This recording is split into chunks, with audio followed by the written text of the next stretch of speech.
নিঃস্ব অবস্থায় কি দোয়া করতে পারেন একজন মানুষ, এই দোয়াটা শিখে নেন, ইনশাআল্লাহ আপনার জীবনের সমস্ত সংকট কেটে যাবে ইনশাআল্লাহ। আমি নিজেও ওই দোয়াটা বেশি বেশি করার চেষ্টা করি। দোয়াটা হচ্ছে, মুসা আলাইহিস সালাম একটা গাছের নিচে হেলান দিয়ে বসলেন, বসে দেখলেন দুইজন মেয়ে দাঁড়িয়ে আছে দূরে, পানি নিতে পারছে না, লোকজন পানি নিয়ে যাচ্ছে, ওরা দাঁড়িয়ে আছে বেচারি।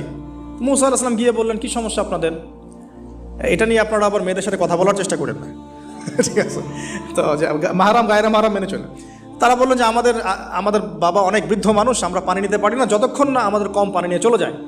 মুসা আলাইহিস সালাম তো একটু বললাম না, ফিজিক্যালি খুব স্ট্রং ছিলেন, থাকে না বডি বিল্ডার, সামনে গিয়ে কথা বলে সরো পানি নিতে দাও, তখন মানুষ একটু মূল্যায়ন করে না।